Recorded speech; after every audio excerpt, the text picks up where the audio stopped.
దేవుని సంగమా చేరిన మీ అందరికి కూడా ప్రభు అయిన యేసుక్రీస్తు నామమున ప్రత్యేకమైనటువంటి వందనాలు తెలియజేస్తున్నారు. ఈరోజు మనం నేర్చుకున్నటువంటి అంశము స్థిరమైన విశ్వాసము. స్థిరమైన విశ్వాసం, ప్రత్యేకంగా స్థిరమైన విశ్వాసము అని ఎందుకు అంటున్నామంటే అస్థిరమైనటువంటి విశ్వాసం కూడా మనలో ఉంటుంది. అంటే ఒకే విధమైనటువంటి విశ్వాసము కాకుండా అస్థిరము అంటే ఒకసారి ఉన్నటువంటి విశ్వాసము మరొకసారి ఉండకుండా ఉంటుంది అనమాట. అదే అస్థిరమైనటువంటి విశ్వాసం. నిజంగా బైబిల్ ఏం చెప్తుందంటే విశ్వాసము కలిగి మనిషి ఉండాలి అని చెప్తుంది. అసలు హెబ్రీయులకు రాసిన పత్రిక 11వ అధ్యాయం 6వ వచనం మనం చదువుకున్నట్లయితే విశ్వాసము లేకుండా దేవునికి ఇష్టడై ఉండుట అసాధ్యము, అసలు సాధ్యమే కాదు. విశ్వాసం అనేది లేకుండా నేను దేవునికి ఇష్టడుగా ఉండాలి అని ఎవరైనా అనుకుంటే అది సాధ్యమైన పని కాదు, అది అసాధ్యమైనటువంటి పని. అసలు దేవునికి ఇష్టలుగా ఉండాలంటే ఏం చేయాలంటే విశ్వాసము కలిగి ఉండాలి. విశ్వాసము లేకపోతే, విశ్వాసము లేకుండా దేవునికి ఇష్టడై ఉండుట అసాధ్యము. అంటే విశ్వాసము లేకపోతే దేవునికి ఇష్టలుగా ఉండం, విశ్వాసము కలిగి ఉంటే దేవునికి ఇష్టలుగా ఉంటాం. విశ్వాసం అనేది చాలా గొప్పది. మనం ఏదైనా ఒక పని చేస్తున్నప్పుడు నేను పొందుకుంటాను, దేవుని ద్వారా నాకు ఇది నెరవేర్చబడుతుంది అన్నటువంటి విశ్వాసం మనకు కలిగి ఉండాలి. చాలామంది కొన్నిసార్లు విశ్వాసంలో పడిపోతూ ఉంటారు. రోగం వచ్చినప్పుడు, బాధ వచ్చినప్పుడు, కష్టం వచ్చినప్పుడు, సమస్య వచ్చినప్పుడు పడిపోతూ ఉంటాం విశ్వాసంలో. ఇంకా నాతో ఏం కాదు, దేవుడు నాకు సహాయము చేయడేమో, ఈ రోగాన్ని బాగా చేయడేమో, ఈ కష్టము నా దగ్గర నుంచి దేవుడు తీసివేయడేమో, లేకపోతే ఈ అప్పుల బాధ నాకు నుండి దూరం అవుతుందో లేదో. మనకి ఏవైనా సమస్యలు ఉన్నప్పుడు ఆ సమస్యలు మన దగ్గర నుండి పోకుండా బలంగా ఉన్నప్పుడు మనం ఏమనుకుంటామంటే ఇవి ఇంతేనేమో అని మనం నిరుత్సాహపడుతూ ఉంటాం. అయితే ఓపిక అనేది చాలా గొప్పది. ఓపిక కలిగి ఉంటే మనం ఏదైనా కూడా పొందుకుంటాం. అందుకే మనం ఎప్పటికీ ఎట్లుండాలంటే స్థిరమైనటువంటి విశ్వాసము కలిగిన వారుగా ఉండాలి. 1 కొరింథీ 15వ అధ్యాయము 58వ వచనము మనం చదువుకున్నట్లయితే 1 కొరింథీ 15వ అధ్యాయము 58వ వచనములో, కాగా నా ప్రియ సహోదరులారా, మీ ప్రయాసము ప్రభువునందు వ్యర్థము కాదని ఎరిగి.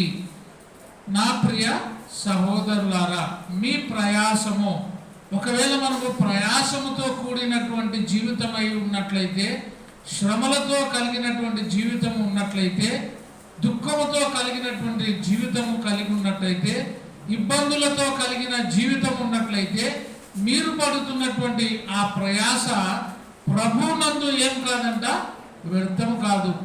అంటే దేవుడు నా ప్రయాసను పోగొడతాడు, దేవుడు నా కష్టాన్ని పోగొడతాడు అన్నటువంటి స్థిర విశ్వాసమును కలిగి ఉండు అని చెప్తుంది. కాగా నా ప్రియ సహోదరులారా, మీ ప్రయాసము ప్రభువునందు వ్యర్థము కాదు అని ఎరిగి స్థిరులను కదలని వారును, స్థిరులు కదలని వారుగా ఉండాలి. అంటే మనము ఎప్పటికీ కూడా స్థిరంగా ఉండాలి. అంటే గాలికి ఎగరగొట్టు పొట్టు వలె మనం ఉండకూడదు. స్థిరమైనటువంటి విశ్వాసము కలిగి జీవించాలి. అస్థిరమైన వారి వలె మనం ఉండకూడదు. అందుకే స్థిరులను కదలని వారును ప్రభు కార్యాభివృద్ధి యందు ఎప్పటికీ ఆసక్తులై ఉండుడి. ఎప్పటికీ ఏం కలిగి ఉండాలా? ఆసక్తి. ప్రభు కార్య విషయంలో ఆసక్తి కలిగి మనం కలిగి ఉండాలి. అంటే ఆశ కలిగినటువంటి జీవితం ఉండాలి. దేనికోసము ఆశ? ఏ విషయంలోనైనా కూడా ఆశ, ఆసక్తి కలిగి ఉండాలి. ఆశ, ఆసక్తి, ఈ రెండు ఉండాలి. ఈ రెండు ఎప్పుడు వస్తాయంటే విశ్వాసం ఉన్నప్పుడే ఆశ, ఆసక్తి మనలో వస్తుంది. విశ్వాసం అంటే ఏమి? నమ్మకం. అంటే నేను ఇది పొందుకుంటాను, నాతో అవుతుంది, నేను చేయగలను అన్నటువంటి విశ్వాసం మనలో ఉండాలి. దేవుడు చేస్తాడు అన్నటువంటి నమ్మకం కూడా మనలోన ఉండాలి. యాకోబు రాసిన పత్రిక 1వ అధ్యాయము 8వ వచనములో ఏం చెప్తుందంటే, అతడు ఏమాత్రము సందేహింపక, ఏమాత్రము కూడా సందేహం అనేది మనలో ఉండకూడదు. అంటే సంశయం అన్నమాట. ప్రతి విషయంలో కూడా చాలా మందికి సంశయం ఉంటుంది. అబ్బా, నాకు దేవుడు చేస్తాడో లేదో, నాకు ప్రార్థన పోతే మేలు జరుగుతుందో లేదో, నాకు ఇది అవుతుందో లేదో అనేటువంటి సంశయం. చాలా మందికి కొన్ని పట్టింపులు ఉంటాయి. ఏదైనా ఇప్పుడు కాలం చాలా తగ్గిపోయింది, కానీ గత 10-15 సంవత్సరాల పూర్వము ఏదైనా ఉంటే పట్టింపులు ఎక్కువ ఉండేవి. అంటే ఏదైనా ఒక పిల్లి పోతే కూడా అవిశ్వాసం, ఏదైనా జరుగుతుందేమో అని. ఆ పిల్లి దాటిందంటే నిలబడిపోయేవాళ్ళు. అంటే అవిశ్వాసమైనటువంటి పనులు చేస్తుంటాం. దేవునికి నచ్చని కార్యాలు మనం చేస్తుంటాం.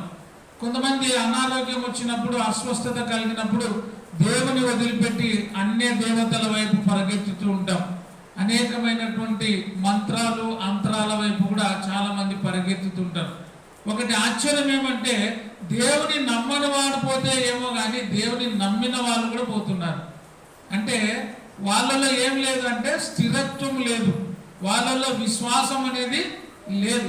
దేవుడు మేలు చేస్తాడు నా జీవితంలో, నాకు ఈ రోగం బాగవుతుంది, ఈ సమస్య పోతుంది అనేటువంటి విశ్వాసము వారిలో లేక ఏమవుతుందంటే గాలి చెదరగొట్టు పొట్టు వలె ఇటు అటు తిరుగుతూ అన్య దేవతలను ఆశ్రయిస్తున్నారు అని మనం గమనించాలి. అయితే మన దేవుడు ఏం చెప్తున్నాడంటే, అయితే అతడు ఏమాత్రము కూడా ఏం చేయకూడదు, సందేహింపక విశ్వాసముతో అడగవలెను. ఇస్తాడో లేదో అన్నటువంటి అవిశ్వాసంతో మనం అడగకూడదు. ఖచ్చితంగా దేవుడు నాకు చేస్తాడు, దేవుడు నాకు ఇస్తాడు అనేటువంటి విశ్వాసంతో మనం అడగాలి. ఒకవేళ మనం అడిగినది కొన్నిసార్లు ఆలస్యంగా జవాబు రావచ్చు, ఆలస్యంగా మన జీవితంలో నెరవేర్చవచ్చు. కానీ అవిశ్వాసం మాత్రం మనం పొందకూడదు. విశ్వాసాన్ని ఎప్పటికి కూడా కోల్పోకూడదు. ఖచ్చితంగా దేవుడు చేస్తాడు, ఏదో ఒక రోజు నేను అనుకున్న కార్యము దేవుడు నా జీవితంలో చేస్తాడు అనేటువంటి నమ్మకము కలిగి ఉండాలి. అందుకే ఇక్కడ ఏమాత్రము కూడా సందేహపడక విశ్వాసముతో అడగవలెను. సందేహించువాడు గాలి చేత రేపబడి ఎగిరిపడు సముద్ర తరంగమును పోలి ఉండును. దేని పోలి ఉంటాడంట? ఎగిరిపడే సముద్ర తరంగమును పోలి ఉన్నాడు అని. అంటే అవిశ్వాసి అటువంటి వాడుగా ఉన్నాడు అని చూస్తున్నాం. అట్టి మనుష్యుడు ఏం కలిగి ఉన్నాడంట? 2 మనసులు, ద్విమనస్కత్వం. ఏ మనసు? ద్విమనస్కత్వం. అంటే చంచల బుద్ధి అంటారు దాన్ని. ఏకబుద్ధి కాదు. ఏ బుద్ధి? చంచలమైనటువంటి బుద్ధి.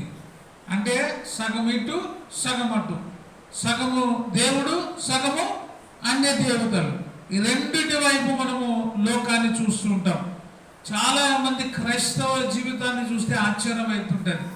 ప్రార్థనకి బాగానే వస్తుంటాము, వాక్యము బాగానే చదువుతాము, వాక్యం బాగానే వింటాము, మళ్ళీ ఏం చేస్తుంటామంటే మరలా అన్య దేవతల వైపు మనం పరిగెత్తుతూ ఉంటాం. అందుకే మనలో ఏ విశ్వాసం ఉండాలంట? స్థిరమైనటువంటి విశ్వాసం, పడిపోనటువంటి విశ్వాసం. అందుకే అట్టి మనుషుడు దివాస్కుడై తన సమస్త మార్గముల యందు అస్థిరుడు కనుక ప్రభు వలన తనకేమైనా దొరుకునని తలంచుకొన రాదు. దేవుని వల్ల నాకేమైనా దొరుకుతుంది అని తలంచుకొనకూడదంట. ఎవరు ఈ మనుష్యుడు? ద్విమనస్కుడు, 2 అభిప్రాయాలు గలవాడు. దేవుని నుండి నాకు ఆశీర్వాదాలు వస్తాయి అని తలంచుకొనకూడదు. సొలొమోను దేవుని అడిగినాడు. ఏమని అడిగినాడు? జ్ఞానాన్ని ఏమని అడిగినాడు, ప్రార్థన చేసినాడు. కానీ దేవుడు ఏం చేసినాడంటే సొలొమోను అడగనిది కూడా దేవుడు అతనికి ఇచ్చినాడు. అంటే దృఢమైనటువంటి సంకల్పముతో, దృఢమైనటువంటి విశ్వాసముతో సొలొమోను దేవుని ప్రార్థన చేసినాడు. మనలో కూడా అటువంటి ప్రార్థన విశ్వాసము కలిగి ఉండాలి.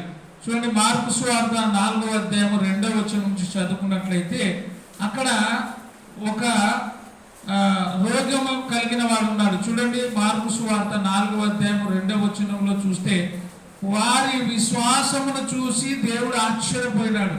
పక్షవాయువు గల వారిని తీసుకొచ్చినారు. అక్కడ వాళ్ళలో ఎంత విశ్వాసం ఉంది చూడండి. చదవండి మార్కు సువార్త 4వ అధ్యాయము 2వ వచనం నుంచి చదువుకుందాం. ఆయన ఉపమాన రీతిగా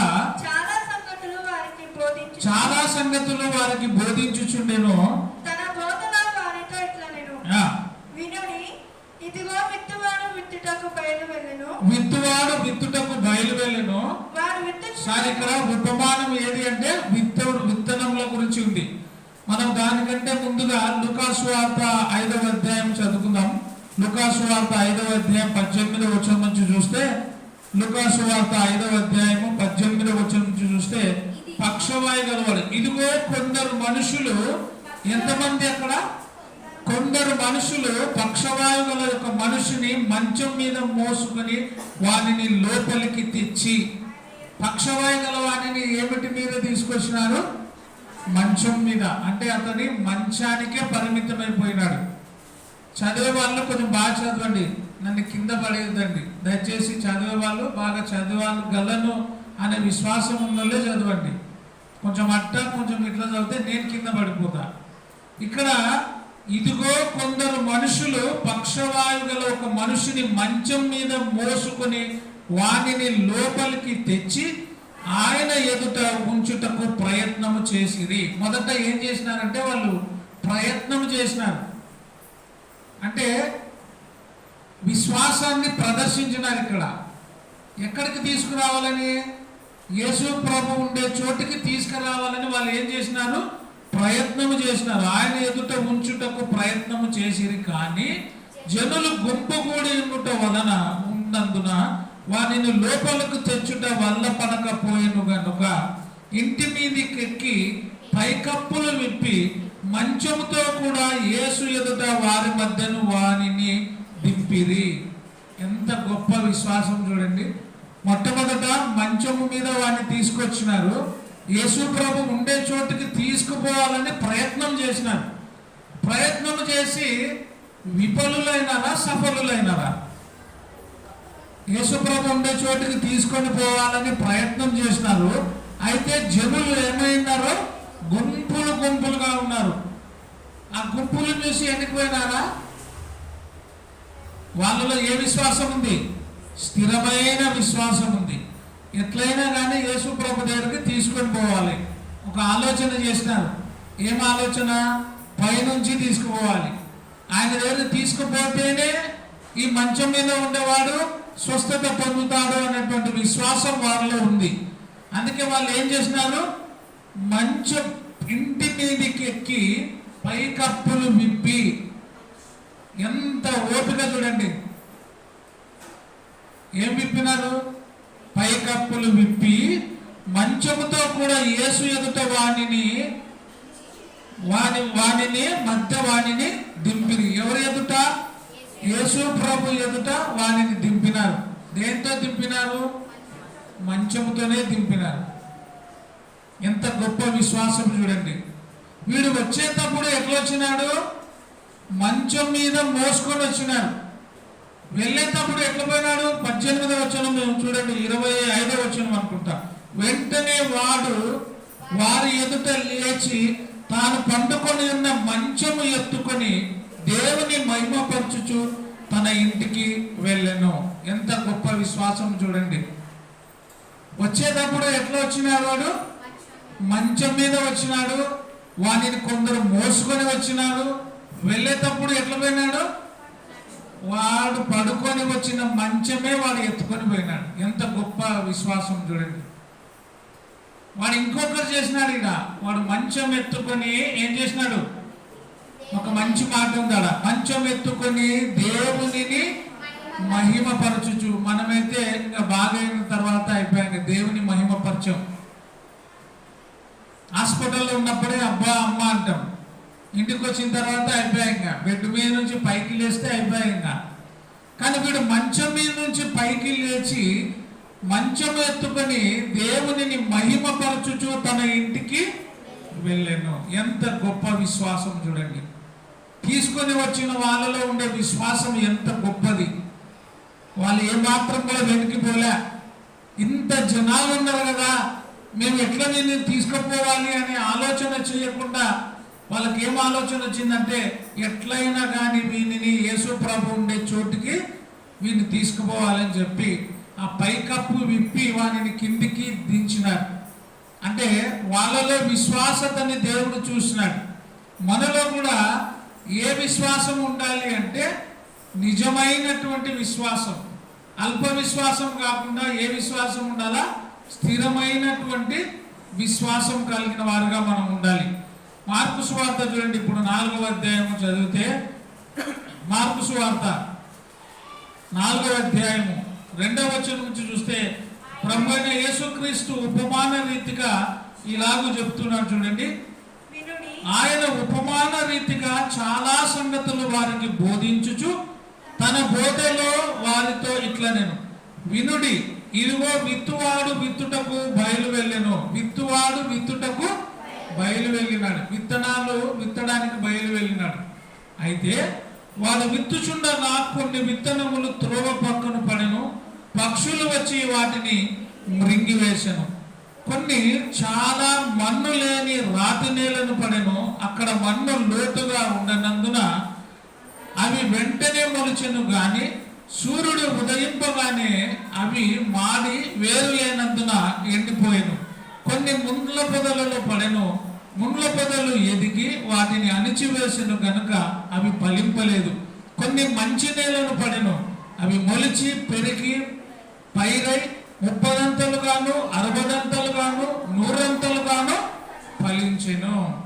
అంటే ఇక్కడ స్థిరమైన విశ్వాసి ఎట్లుంటాడంటే మంచి నేలను పడినటువంటి విత్తనము వలె ఫలిస్తాడు.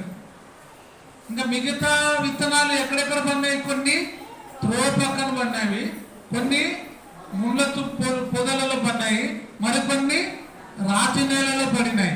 కానీ ఏ విత్తనము ఫలించింది? మంచి నేలలో పడినటువంటి విత్తనము 30 60 100 ఫలించింది. మన విశ్వాసం కూడా స్థిరమైనదిగా ఉండాలి అంటే వాక్యము మన హృదయములో పడాలి. వాక్యము ఎవరి హృదయములో అయితే స్థిరంగా ఉంటుందో వాళ్ళు మాత్రమే 30 60 100 ఫలిస్తారు. వాళ్ళలోనే విశ్వాసం వస్తుంది. వాక్యము హృదయములో పడకపోతే, వాక్యము మంచి నేలలో పడకపోతే అది ఫలించదు. అది ఏమైతుందంటే మాడిపోతుంది, ఎండిపోతుంది, పక్షులు వచ్చి వాక్యాన్ని ఎత్తుకొని పోతాయి. అయితే ఏది ఫలిస్తుంది బాగా అంటే, ఏది స్థిరమైనదిగా ఉంటుందంటే హృదయములో పడినటువంటి వాక్యం అనే విత్తనము ఏదైతే స్థిరంగా ఉంటుందో, ఏదైతే మంచి నేలను పడిన విత్తనముగా ఉంటుందో అది మాత్రమే బహుగా ఫలించేదిగా ఉంటుంది. 2 కొరింథీ 13వ అధ్యాయము 5వ వచనములో ఏం చెప్తుందంటే ఎవరో చెప్పాల్సిన పని లేదు, మనం మనల్నే చూసుకోమని చెప్తుంది వాక్యం. మీరు విశ్వాసము కలవారై ఉన్నారో లేదో ఎవరిని అంటున్నాడు దేవుడు? మనందరితో చెప్తున్నాడు.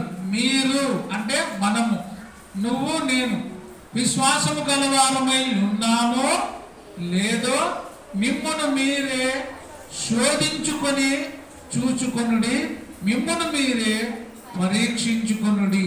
మనకు మనమే ఏం చేయాలంట? సెల్ఫ్ టెస్ట్ చేసుకోవాలి, సొంత పరీక్ష చేసుకోవాలి. కొంతమంది మనకు మనమే గొప్ప వాళ్ళము, జ్ఞానవంతులము, మాకు మేమే గొప్ప వాళ్ళము, మాకు మేమే విశ్వాసులము అని మనం అనుకోవచ్చు. కానీ దేని ద్వారా పరీక్షించుకోవాలంటే వాక్యము ద్వారా మనకు మనమే పరీక్ష చేసుకోవాలి. మనకు మనమే విశ్వాసము గలవారమై ఉన్నామో లేదో మన హృదయాలను మనం పరీక్ష చేసుకోవాలి. అందుకే మీరు అంటున్నాడు అక్కడ, మనందరితో చెప్తున్నాడు దేవుడు, మీరు విశ్వాసము గలవారై ఉన్నారో లేదో మిమ్మును మీరే శోధించుకొని చూసుకొనుడి, మిమ్మును మీరే పరీక్ష చేసుకోండి. అంటే టెస్టర్తో ఎట్లా చూస్తామో మనం కూడా టెస్టింగ్ చేసుకోవాలి. అంటే సొంత పరీక్ష చేసుకోవాలి. విశ్వాసంలో స్థిరంగా ఉన్నామా లేదా, పడిపోయినామా అని మనం చూసుకోవాలి. విశ్వాసంలో నేను ఇప్పుడు చెప్తే కదా, విశ్వాసంలో ఎవరు స్థిరంగా ఉంటారంటే వాక్యము ఎవరి హృదయంలో అయితే పడుతుందో, వాక్యము ఎవరి హృదయంలో అయితే ఉంటుందో వాళ్ళు మాత్రమే విశ్వాసములో ఎట్లుంటారు? స్థిరమైన వారుగా ఉంటారు. అది ఎట్లుంటదంట? వాన వచ్చెను, వరద వచ్చింది, అయినా కూడా అది ఎట్లుంటది? పడిపోకుండా ఉంటది. ఏది అది అంటే బండ మీద కట్టబడిన ఇల్లు వలె ఉంటాం. మిగతాది ఎట్లుంటది? ఇసుకలో కట్టిన ఇల్లు ఎట్లుంటది? అది వాన వచ్చినా వరద వచ్చినా పడిపోతుంది. అంటే మన విశ్వాసం కూడా ఎక్కడ ఉండాలంటే క్రీస్తు యేసు అనే బండ మీద కట్టబడిన వాడు మాత్రమే స్థిరమైనటువంటి విశ్వాసం గలవాడుగా ఉంటాడు. ఇంకా మిగతా ఎక్కడ కట్టినా కూడా అవన్నీ కూడా ఇసుకలో కట్టబడినటువంటి ఇల్లే. ఇసుకలో కట్టబడిన ఇల్లు ఎంత గొప్ప బిల్డింగ్ అయినా కూడా ఏమవుతుంది? అది పడిపోతుంది. రాతి నేలలో పట్టబడినది ఎంత గొప్ప బిల్డింగ్ అయినా కూడా నిలబడుతుంది. అందుకే పునాది వేసేవాడు ఏం చేస్తాడంటే ఎక్కడ కొంచెమైనా బండ పడే వరకు చూస్తాడు, గట్టి నేల వచ్చే వరకు తవ్వుతాడు, పైన పైననే తవ్వి ఇల్లు కట్టాడు. పైన పైననే ఇల్లు కట్టేవాడు ఎన్ని రోజులకు కడతాడు? ఎవరైనా ఇల్లు కట్టాలంటే ఎన్ని సంవత్సరాలు రావాలనుకుంటారు? నా వరకు సాలే అనుకుంటారా, లేకపోతే పిల్లలు అనుభవించాలని కడతారా? ఈ ఇల్లు మా మనవళ్ళు కూడా అనుభవించాలి. కొన్ని ఇల్లు చూడండి 100 ఏళ్ళు దాటినా కూడా స్టాండర్డ్గా ఉన్నాయి. ఒకసారి కొండారెడ్డి గుడిని చూడండి, ఎన్నేళ్ళు అయినా కట్టేది, చాలా సంవత్సరాలు అయింది. పాతకాలపు బిల్డింగ్లన్నీ కూడా చాలా గట్టిగా కట్టబడినటువే, అవన్నీ కూడా స్థిరంగా ఉన్నాయి. మనం కూడా క్రీస్తు యేసులో స్థిరంగా ఉండాలి అంటే క్రీస్తు అనేటువంటి బండ మీద కట్టబడిన ఇల్లు వలె మనం ఉండాలి. ఈ లోకంలో చాలా మంది గొప్ప గొప్ప వాళ్ళు అనుకుంటారు, కానీ వాళ్ళందరూ కూడా ఎక్కడ కట్టబడినారంటే ఇసుక మీద కట్టబడినటువంటి ఇల్లును పోలి ఉన్నారు. అలా విశ్వాసము స్థిరమైనది కాదు, ఏది? అది అస్థిరమైనటువంటి విశ్వాసం. అందుకే మరొకసారి ఏమంటుంది? 1 కొరింథీ 15వ అధ్యాయము 58వ వచనం మరొకసారి చదువుతున్నా చూడండి నేను. కాక నా ప్రియ సహోదరులారా, మీ ప్రయాసము ప్రభువునందు వ్యర్థము కాదు. అంటే మీరు విశ్వాసము గలవారై ఉంటే, మీరు విశ్వాసములో ఒకవేళ శ్రమలు పడుతున్న వారైతే, మీరు విశ్వాసము కలిగి ఉండి శోధనలు ఎదుర్కొంటున్న వాళ్ళైతే, మీరు విశ్వాసములో ఉండి అనారోగ్యములో ఉన్నట్లయితే, మీరు ఏ స్థితిలో ఉండి శోధించబడుతున్నా కూడా నా ప్రియ సహోదరుడా, సహోదరి, మీ ప్రయాసము ప్రభువునందు ఏం కాదు? వ్యర్థము కాదు. అయితే విశ్వాసములో మనం ఎట్లుండాలా? స్థిరంగా ఉండాలి, అస్థిరులుగా ఉండకూడదు అని ఈరోజు నేర్చుకుంటున్నాం మనం. వ్యర్థము కాదని ఎరిగి స్థిరులను కదలని వారుగా ఉండాలి. కదలకూడదు మనం. యోబుకి ఎన్ని శ్రమలు వచ్చినాయి, ఎన్ని కష్టాలు వచ్చినాయి, ఏమన్నా కదిలినాడా? యోబు ఒక ప్రార్థన చేసినా చూడండి, యోబు గ్రంథము ఆ మాట చూస్తే చాలా ఆశ్చర్యమవుతుంది. యోబు గ్రంథంలో ఒక మాట, మంచి మాట చెప్తున్నాడు. ఇటువంటి ప్రార్థన ఎవరు చేయలే. 6వ అధ్యాయము 9వ వచనం నేనే చదువుతా, మీరు చదివి నన్ను ఇది చేయొద్దండి, బాగా చదివే వాళ్ళు చదవండి. దేవుడు, యోబు చెప్తున్నాడు చూడండి, దేవుడిని కోరుకుంటున్నాడు యోబు. దేవుడు తన ఇష్టానుసారముగా నన్ను ప్రేమించును గాక. కదా, ఏముందా? దేవుడు తన ఇష్టానుసారముగా నన్ను నలుపును గాక. ఎంత గొప్ప స్థిరమైన మాట చూడండి. తన ఇష్టానుసారంగా దేవుడు నన్ను నలుపును గాక. ఎవరైనా కోరుకుంటామా ఈ ప్రార్థన? కొంచెం శ్రమ వచ్చిందనుకో, దేవా నన్ను పైకి లేపు దేవా అని కోరుకుంటాం. యోబుకి వచ్చిన శ్రమ, కష్టం ఎంత అంటే, పిల్లలందరూ చనిపోయినారు, అరకాలు మొదలుకొని నడినెత్తి వరకు కురుపులతో నిండిపోయినాడు, భార్య అతన్ని ద్వేషించింది, స్నేహితులు దూషిస్తున్నారు, అతని పనివారు అతనిని హీనంగా చూసినారు. అయినా ఏమంటున్నాడు చూడండి, దేవుడు తన ఇష్టానుసారముగా నన్ను నలుపును గాక, చేయి జాడించి ఆయన నన్ను నిర్మూలము చేయును గాక. చేయి జాడించి, ఒకవేళ నాకు సహాయం చేయమని నేను చేయి పట్టుకుంటే కూడా ఆయన ఏమంటున్నాడు? చెయ్యి జాడించి. అంటే ఎప్పుడైనా చేయి పట్టుకుంటే మనం చెయ్యి దులుపుతాం కదా, అట నన్ను చెయ్యి జాడించి ఆయన నన్ను ఏం చేయాలంటాడు? నిర్మూలము చేయును గాక. ఎంత గొప్ప విశ్వాసం చూడండి యోబుది. అంటే స్థిరమైనటువంటి విశ్వాసము కలిగిన వాడుగా ఉన్నాడు. అయ్యా నీ కుమారులందరూ చనిపోయినారు, నీ ఆస్తి పోయింది అంటే ఏమంటాడు ఆయన? యెహోవా ఇచ్చెను, యెహోవా తీసుకొనెను, ఆయన నామమునకు. చూడండి ఎంత గొప్ప మాటను. యోబు గ్రంథము 1వ అధ్యాయము 21వ వచనం. నేను నా తల్లి గర్భములో నుండి దిగంబరునై వచ్చి తిని దిగంబరునై అక్కడికి తిరిగి వెళ్ళేదను. యెహోవా ఇచ్చెను, యెహోవా తీసుకొని పోయెను, యెహోవా నామమునకు స్తుతి కలుగును గాక. యెహోవా నామమునకు స్తుతి కలుగును గాక. ఎక్కడైనా కూడా తొట్టిల్లినాడా విశ్వాసముల యోబు? స్థిరమైన విశ్వాసం ఉందా, అస్థిరమైన విశ్వాసం ఉందా? ఎంత గొప్ప మాటలు ఇక్కడ చూస్తే, దేవుడు తన ఇష్టానుసారముగా నన్ను నలుపును గాక అంటే ఎంత గొప్ప మాట అది. ఎవరు కూడా అనలేరు. చిల్ల పెంకు తీసుకొని ఆ బూడిదలో కూర్చొని ఆ రోగము భరించలేక గోపుతున్న సమయంలో కూడా ఇంకా దేవుడు నన్ను నలుపును గాక అన్నాడంటే ఎంత గొప్ప విశ్వాసం. మనకు కానీ ఇన్ని కష్టాలు వస్తే విశ్వాసంలో తప్పిపోతాం. మన పక్కోళ్ళే మనల్ని చెడిపేస్తారు కదా. ఇంకా ఎవరో కాదు, భార్యనే చెడిపేస్తుంది ఇక్కడ. ఇంకా నీవు దేవునిగా ఎంచుతావా? దేవుని దూషించి అంటే విశ్వాసంలో ఏం చేస్తుంది? సన్నగిల్లం అంటే తగ్గించేస్తుంది. దేవుని దూషించి మరణముగా. అప్పుడు ఆయన ఏమన్నాడు? మూర్ఖురాలు మాట్లాడినట్టు నువ్వు మాట్లాడుతున్నావు అన్నాడు. అంటే మన విశ్వాసము కూడా ఎవరు అంటే మన పక్కలలో వాళ్ళు వీళ్ళు కొన్నిసార్లు అవిశ్వాసులుగా మనల్ని మారుస్తారు. మన కుటుంబ సభ్యులే మనల్ని అవిశ్వాసులుగా మార్చవచ్చు.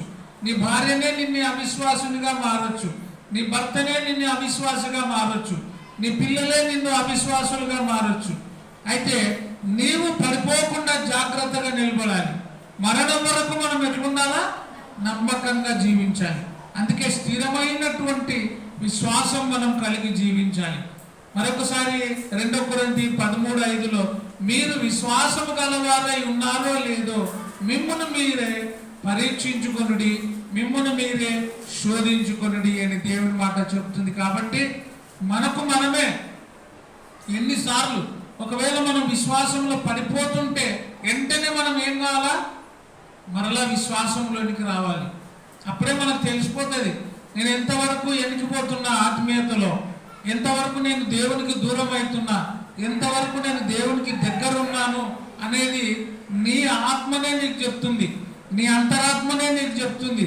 ఎంతవరకు నేను దేవునిలో గడుపుతున్నా, ఎంత సమయము నేను దేవుని కోసం ఇస్తున్నా, ఎంత నేను విశ్వాసగా ఉన్నా, ఎంత నేను అవిశ్వాసగా మారుతున్నాను అనేది నీకు నీవే, నీ హృదయమే నీకు బోధిస్తుంది. కాబట్టి దేవుని మాట ఏం చెప్తుందంటే మీరు విశ్వాసము గలవారై ఉన్నారో లేదో మిమ్మును మీరే శోధించుకొనుడి, మిమ్మును మీరే పరీక్షించుకొని స్థిరమైన విశ్వాసులుగా మనం ఈ లోకంలో బ్రతకాలని, దేవునికి ఇష్టలుగా మన జీవితం ఉండి ముగించాలని దేవుని మాట ద్వారా తెలియజేస్తూ ముగిస్తున్నాను. అందరికీ ప్రభు పేరిట వందనాలు.